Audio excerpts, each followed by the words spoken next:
Welcome to the Gay Buddhist Forum, where teachers from all schools of Buddhism offer their perspectives on the Dharma and its application in modern times, especially for LGBTQI audiences. These talks are offered freely to the world and made possible by appreciative listeners. If you would like to support our efforts to share the Dharma with underserved audiences, please visit gaybuddhist.org. There you can donate, find a list of upcoming speakers, or enjoy many hundreds of these recorded talks dating back to 1996. Well, thank you, Henry. I do not know who you just described, but he sounds like he has his shit together. And thank you for the invitation, and happy to be with you. And we'll offer some reflections and welcome questions. You can raise your hand whenever, or we can wait till finish. Whatever's alive in the room is good by me. And the theme is equanimity in interpersonal life, the Dharma of other people, that little thing, So the Onion, which sometimes seems like a Dharma publication, the satirical newspaper, has this like happy couple, and then there's like an inset with a third person, looking kind of dour or something like that on the side. And the title of the story is Soulmate Dropped for New, Better Soulmate. Um, so at a kind of fundamental level, we need each other. Like belonging is considered a kind of just about as primal a need as there is. And yet, if we deeply understand dukkha, namely unquenchability, unsatisfactoriness, suffering, if we deeply understand dukkha, we do not expect another person to be our nibbana. And so it's this interesting tension where we have to be respectful of what another person or even community can do for one's heart. And we have this fundamental kind of longing. And so from a Dharma perspective, I feel like understanding dukkha, the Buddha said, understand suffering, comprehend it. And to understand suffering allows us to accurately predict what satisfaction, gratification is on offer and what is not. And knowing that knowing that no experience can end craving helps us honor all the incredible beauty that other people can do for our heart. The psychoanalyst Lacan kind of emphasizing the depth of projection and unquenchability in love famously said this like very depressing thing. And I don't even understand all of Lacan and French post whatever, the kind of very esoteric psychoanalytic philosophical articulation, but it's like the line was, love is giving what you don't have to someone who doesn't exist. That is effed up. It's like, and I don't think it's that bad. Lacan had his own problems, but it's like, but I know what he's talking about. I know what he's talking about. So, dukkha, that word usually rendered as suffering, but sometimes unsatisfactoriness, it constellates at different levels. It constellates in a single human life. I've served on a lot of boards and different things. At every organization is weird in its own way, and it's almost like the First Noble Truth constellates at the level of the group. And it feels like, well, if we just change the organizational structure, or this or that, it's like, no, no, no, you're fighting against the tide coming in. It's like there's something always wrong, and you live in a certain state of stress, which is sometimes how dukkha is rendered. Same thing for relationships, it's like uh, there's a way, and it's worth considering, what is the kind of first noble truth within human relationship of all kind, not just a kind of partnership or something, but of all kinds. So I remember there was a Joe Frank radio story, kind of yeah, so like very interesting. He would like splice in real artist, he would splice in clips of Jack Cornfield, old clips of Jack Cornfield. And Jack told me that Joe never asked his permission, never paid him $1, but he would like splice in these Jack Cornfield things. And it was hard to tell whether it was like a sincere kind of way of like a respite from the insanity that Joe Frank was often describing, and then this kind of Dharma, like this fountain mountain stream kind of wisdom and kindness, or whether Joe was kind of, it was almost like satirizing the Buddhist approach. I don't totally know.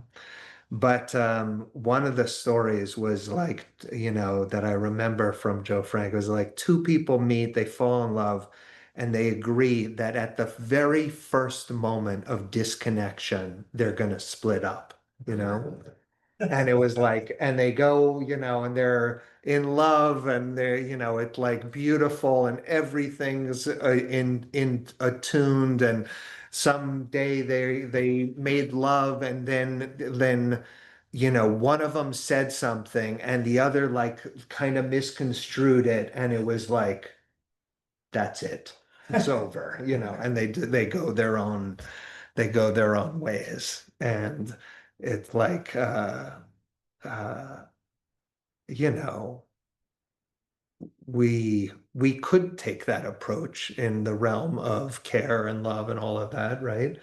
But maybe more wisdom is something like um, acknowledging that to relate to other people entails a measure of tolerating ambivalence, you know, which is sometimes the synonym that I use for dukkha, like usually suffering, but sometimes it's like, oh yeah, ambivalence captures something. Things are not just one way. We want them, that couple wanted them to be just one way. They are not, right? Ambivalent. Both sides, and a charge in both directions. And in interpersonal life, the kind of we are the opportunities for equanimity to like open the heart to the imperfection of the moment, the imperfection of the other person, the imperfection of a community, the imperfection to open to equanimize ambivalence. The opportunities just abound. And so this is uh, Catherine Schultz. She says, even the strongest sentiments are intermittent and inconstant, forever obliged to share the stage with other members of emotions ensemble cast. Grief with gratitude, anger with boredom, happiness with irritation, frustration with amusement, and on in endless permutations. Most of us instinctively resent this intermingling. When we're happy, we want to be wholly happy, not also missing our father or worried about work or infuriated by the customer service at the phone company. That appetite for contentment makes perfect sense, but we often long to experience our disagreeable feelings uninterrupted as well. In part, that's because misery has a kind of inertia to it. There's something about a bad mood that wants perversely to persist. I've felt at various points in my life that I did not want to venture out to a social event because I would have to pretend to be happy, forgetting the very real possibility that once there, I would actually be happy. Or perhaps more accurately, believing that I did not want to feel better. Worse, I have sometimes persevered in a pointless argument simply because I was kind of in a sour mood and that would rather fight than be improved. This kind of emotional intransigence is common. Anger wants only to be angry. Levity is deadly to it, as is compassion. Accordingly, it resists them both. Boredom rejects as boring everything that might vanquish it. Loneliness wants only to be left alone, and grief is so terrified of betraying itself that it wants only to grieve. Our heart moves in all these different directions, uh, and our capacity to actually open to the experience of ambivalence about ourselves, about others, is a kind of hallmark of psychospiritual maturation. Now, sometimes ambivalence is a function of delusion. Um, Sometimes if we can see more clearly, we actually can resolve the tension, you know, and we can see what we really want. There really is a yes and a no. But sometimes ambivalence is a function of clarity. It's not that we're just hopelessly divided soul, that like the ambivalence is unresolvable. We simply cannot banish the dissenting voices within. And we have to learn to live alongside of it. In psychoanalytic theory, the ambivalence runs deep. This is Adam Phillips.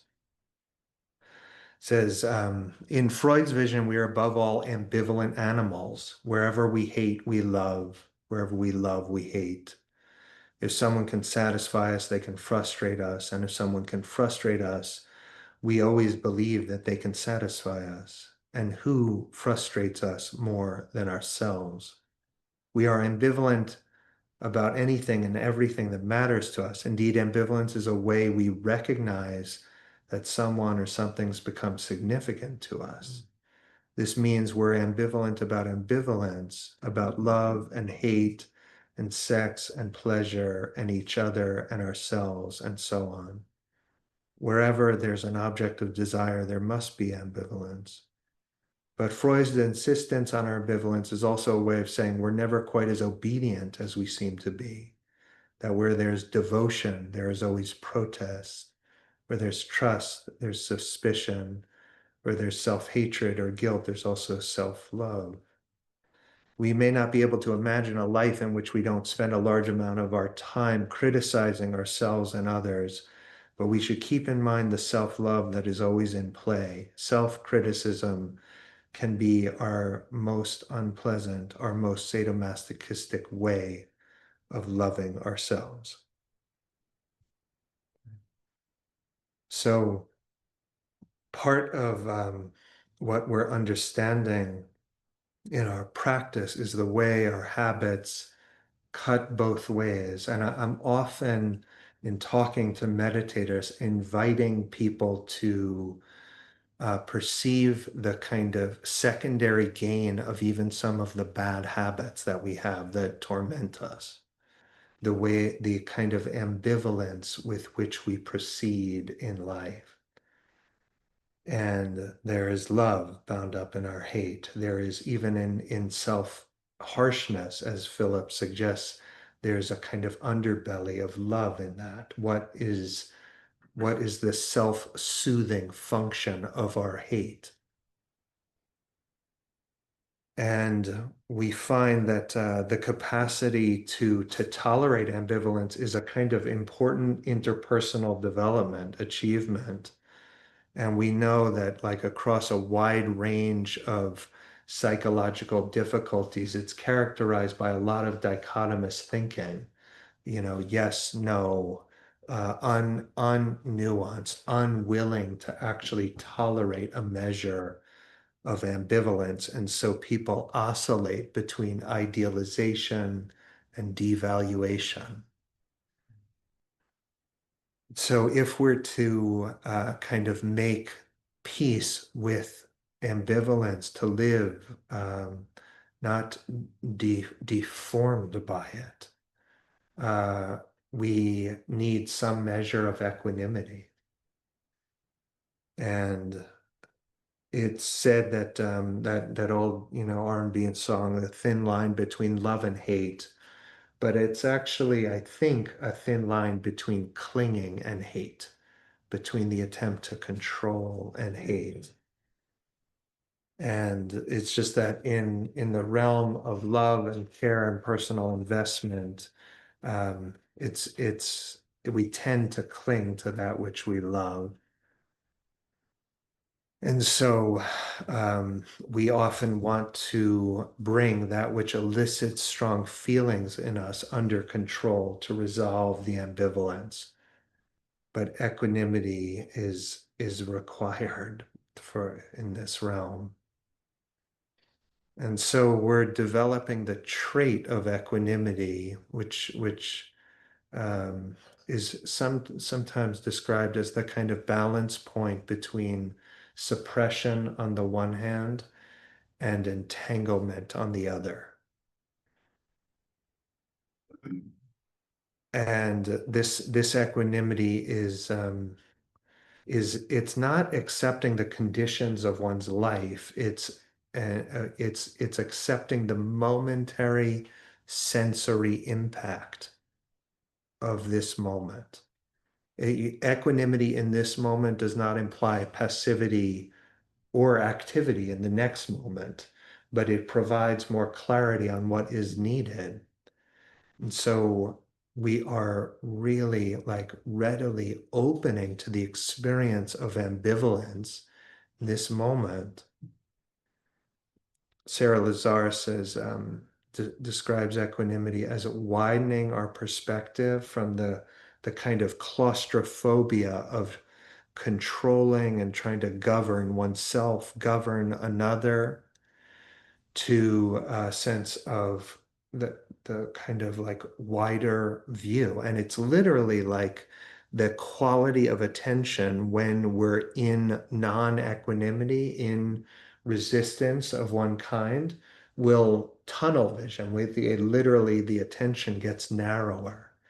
And then there's this sense of like opening back up to space and exiting the state of claustrophobic control. She says more readily engages incoming sensory information. So something's arising, so much gets evoked in the interpersonal realm. There is like almost nothing like the gaze of another to act as a kind of steroids for some of the grooves in our mind, and it's like, and it's like, uh, yeah, we sometimes, like I say, like, yeah, other people act as kind of steroids for our kilesas and our paramis. The kilesas kind of like habit energies that get us into trouble, greed, hate, delusion.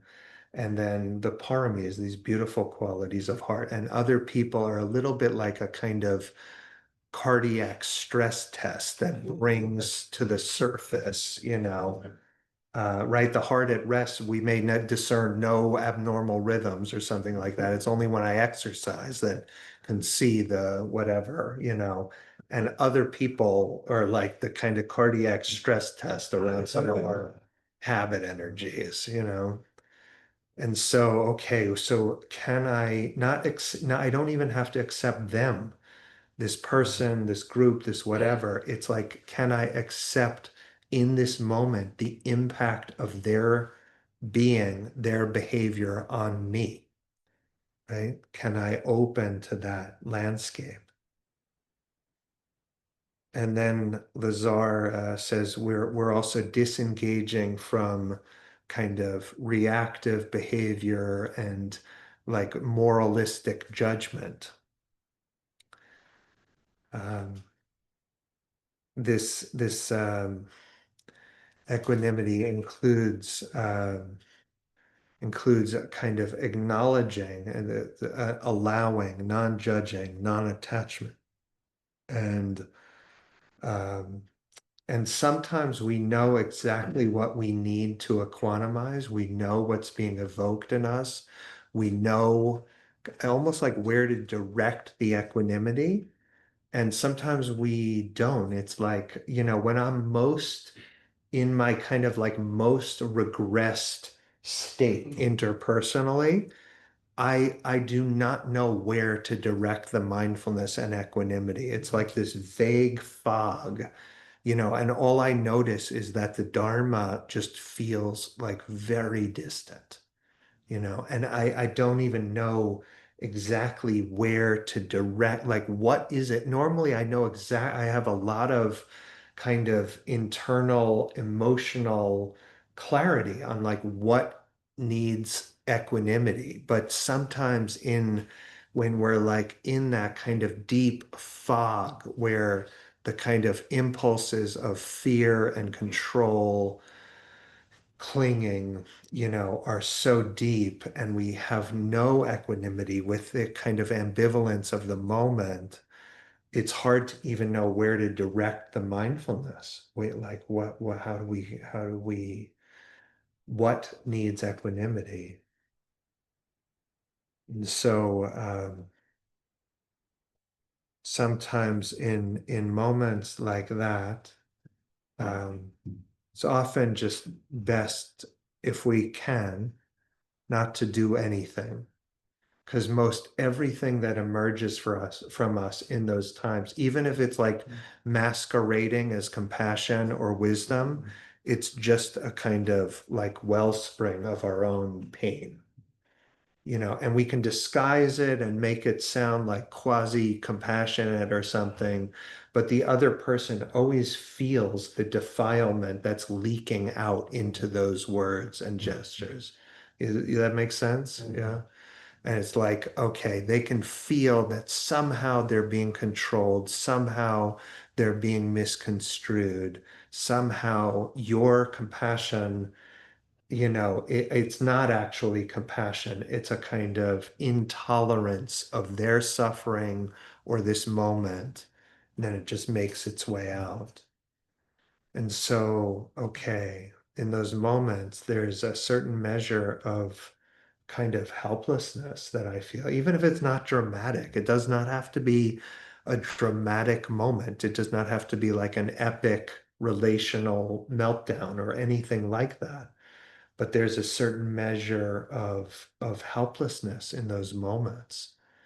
And it's like, okay, can I open my heart to that? Can I actually open my heart to that? And to let those kind of moments really consolidate the motivation to continue practicing. Because once we're backed into those karmic corners of pain, it's very hard to make any move, you know. And it's like everything I do feels defiled. And it's like all I can do is just try to feel this pain consciously so that it consolidates my motivation to love well, to continue practice at some point, hopefully not being backed into this corner in quite the same way.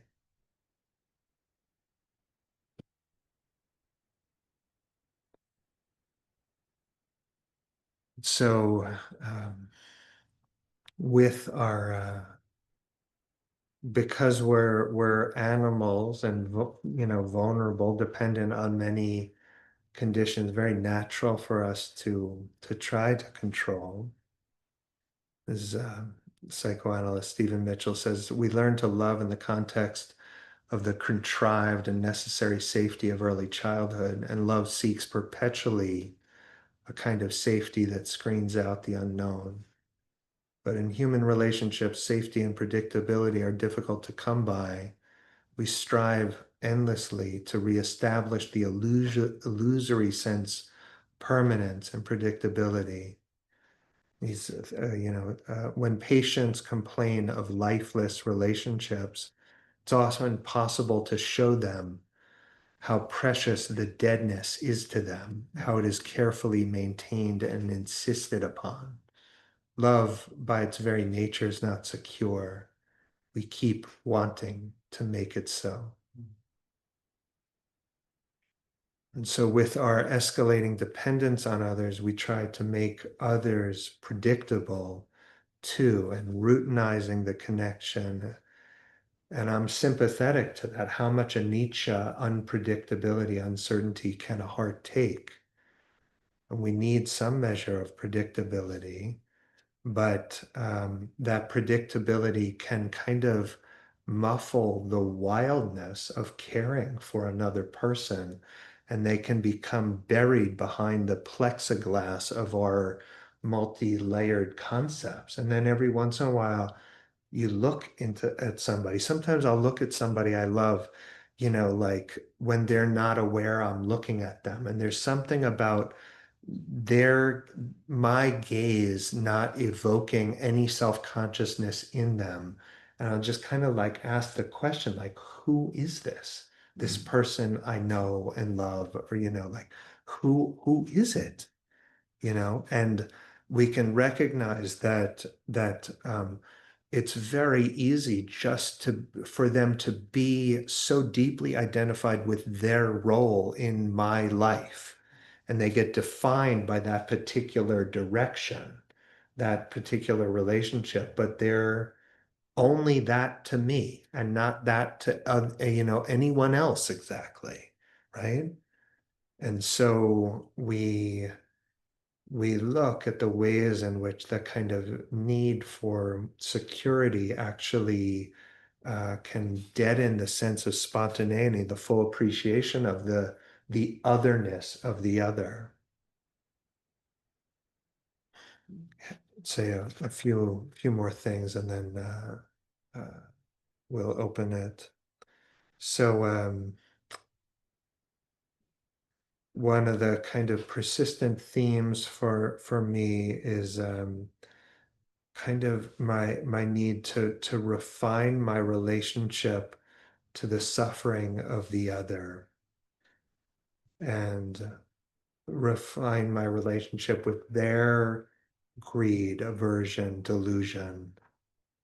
And it's of course a kind of major project to open to our own suffering, but sometimes the suffering of the other is even more evocative, and sometimes it's evocative in a way that opens us to compassion, but not always.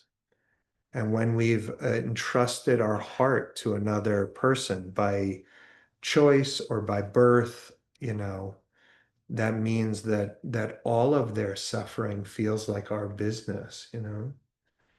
And when you're, a kind of child, like the suffering or imperfection of a parent or caretaker, that's not a kind of, it has direct implications for your safety. It's not a cause for compassion. Like, it's a kind of existential threat, and that their pain is, at least in growing up, their pain, the kind of breaking of the the illusion of that they govern samsara, breaking of the illusion that this parent is actually fully capable of keeping you safe.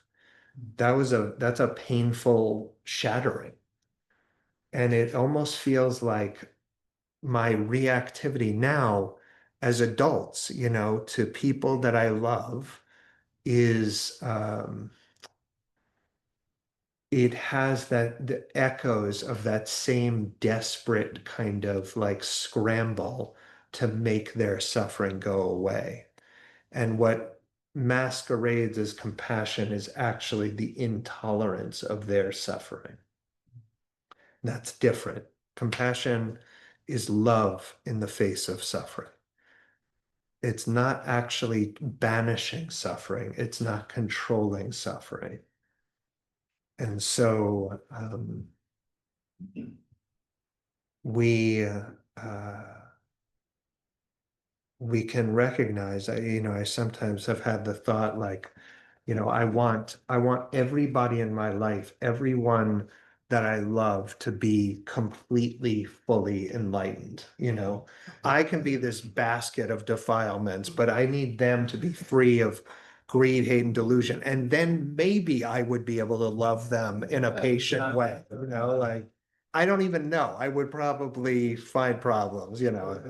It's like, okay, it's a testament to just how evocative the suffering of the other, what it does to our heart.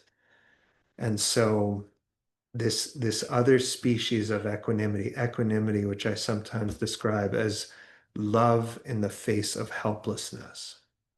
I cannot govern this. I can offer my compassion, but that the power of my love is very limited. What I can do in many situations is very limited. Can there be the love in the face of helplessness? Love on the other side of our power? And the equanimity piece essentially purifies our compassion. It's a kind of like refines out some of the control and compulsivity in our compassion. And so we practice this. We practice this so that the compassion comes through as actual care, as love, rather than as controlling something or unwillingness to open to their suffering. So teach us to care, then teach us not to care, right? T.S. Eliot, teach us to sit still. Um, all right, stop there. And yeah, it's open. We have 10 minutes for any question, discussion, anything on your mind. Could be with around this, could be anything. Happy to talk about whatever's on your mind. Yeah, please. Thank you for a nuanced discussion of our calaces and paramis and Vedanas and how we our consciousness under duress, when we really progressed. And I often have this feeling like at some point I recognized this warning light starting off on my dashboard, and I can't trust the gauges anymore. And instead of further investing in that person being wrong and me being right or anything, the best thing I can do is just stop. And then I said, no, really risky place of not knowing. Like I might do the wrong thing, but I'd have to accept, maybe I'm gonna be awkward, but it's really scary at times. What does the fear feel like, or what's the scary dimension of that? I know what you mean, but share. Being publicly exposed is wrong. Wrong. Yeah. Or something, but that I'm not in control. Yeah. Yeah. No, it's yeah, like I don't know, in these realms, like the ego has very familiar ground and a very familiar, our autobiography is like very familiar, feels very true. And all of a sudden somebody does something and it like pulls the rug out from the egoic ground. And we're like, that's a very free fall, groundless kind of feeling. We usually try to reestablish the egoic ground by like making, reinforcing our story rather than acknowledging like, okay, maybe they're right. But to be right, for them to be right, us to be wrong is a very disorienting experience. And the sort of performative things we say afterwards, or other people say, Yeah. have to be what they are, just what they are, but Yeah. could Yeah. you say more about the risk? Yeah. You were talking about risks earlier. Yeah. Okay. Yeah, well, I think just like you're saying, it's like for to my mind, a big part of Buddhist practice is a commitment to truthfulness. And a commitment to truthfulness means we live alongside the permanent possibility of being wrong. It's just like there. But that is very disorienting, and we talk all about self-doubt and this crisis of self-hate and self-doubt, but actually overconfidence causes much more problem, than self-doubt. And overconfidence sometimes described as like the parent of all psychological bias is overconfidence. And you feel that, it's like you can feel that in an argument with a love partner or whatever. It's like, and you can sometimes tell you're like the lawyer making the argument and marshaling the evidence, but then you sense there's a little bit of gap there. Maybe they're right, but it's like, no, fuck it, keep going. It's just like plow through that little evidentiary gap where they're onto something and you're like, ah. It's like, okay, we sometimes are going to do that, but truthfulness, like that is like a moral commitment, and at some point it's like, okay, the defensiveness hurts. This is not going anywhere. And it's like, but it's very shameful. It's kind of like fearful and shameful to be wrong. And so in these realms, you just have to acclimatize to desperation, and I know there's like not a great pep talk for relationships, but it's like everyone knows it's like if you're unwilling to just be like flailing and desperate and like your heart is like completely entrusted to the caretaking of another person, can't grow. And so some of it is actually meditation practice is like we are acclimatizing to helplessness moment by moment. You get that in a retreat. You sit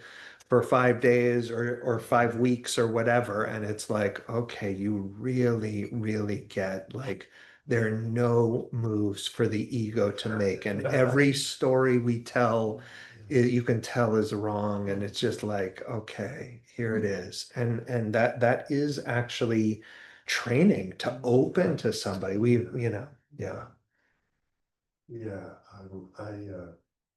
my teacher used to say, whether tomorrow's going to be Armageddon or the new age, the Aquarian age, the best thing I can do is quiet my mind, my heart.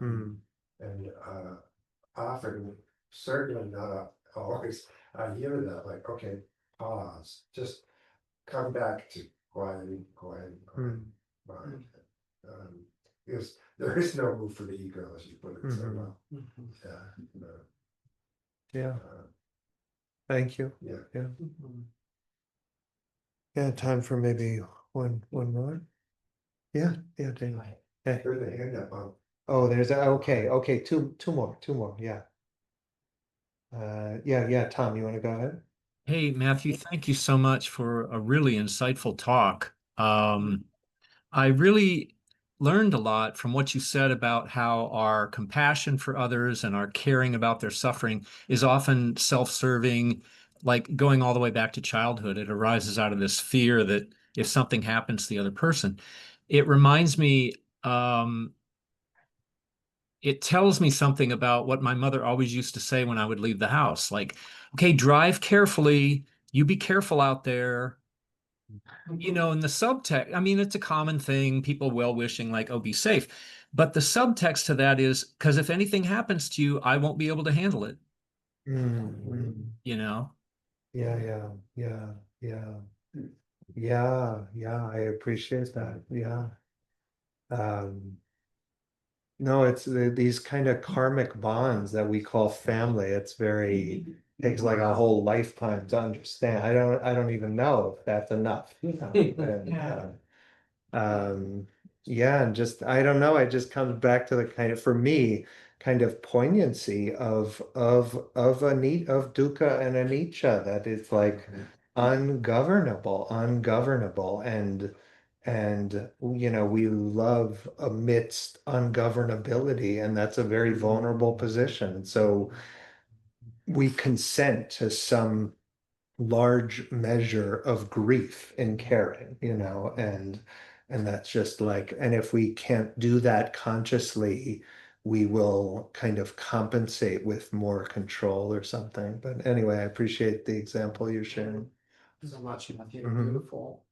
I noticed that, and it's a question I've had for you for a long time, actually, it's that it's one thing to be going through that whirlwind and sitting meditation, and another when I go to bed and all of a sudden it's just taken over and I'm not sleeping and it's there and there's no practice that I can pull to like calm it down or get up or whatever. That's always been the scariest moment for me, and then there's so much judgment about what I should be doing and how I should be responding, and you know, but it's really that place where it's just there. The storm is just riding through, and trying to sleep through it or trying or pretending like you're sleeping for me is like really the most horrific. Yeah, almost more manageable when I'm sitting because then you know, I can weather it a little differently. But anyway, that's just always that sleep mode where it's very into that realm, and it's like really scary. Yeah. Yeah, so and what's the emotional what are the emotional flavors of that kind of mind state for Same you? thing, you know, be Yeah. found out, be whatever it Yeah, is, you know, I fucked up, or, Yeah, you yeah, know, oh yeah. gosh, or how can I mend that? Yeah. There's no way to mend it, you know, Right, it's just like right, just being with that right, discomfort. right. Yeah, well, you know, it's like we cycles of like rupture repair are necessary, like forgiveness it's so it's not one of the four Brahma Viharas, but it probably is like the fifth, you know, for me. It's like, okay, there's kindness, love, you know, I usually say love meeting goodness, compassion, love meeting suffering, joy, love meeting good fortune, equanimity, love meeting helplessness or the ungovernable nature of suffering, and then forgiveness, love meeting harm, you know. And I, it's very easy for when, you know, in my own attempt, like, it's easy for that to devolve into a kind of egoic story about the self or kind of like shame of exposure or something. And I don't, I think we can rescue that process of like, atoning or something. It's, you know, in Buddhism, they're usually called remorse, which is like this. Sometimes it's almost like the guilt is actually a defense against feeling the pain of it in a kind of unbuffered way. And it's like, and for me, yeah, I mean, I did something recently. It was not a big deal, but it was like a weird unconscious acting out kind of, you know, it was something, and it was like didn't even make sense, and it was so obvious I was going to get caught. You know, it was literally not CCing somebody on an email, but it was like a big enough, you know, I should have, right?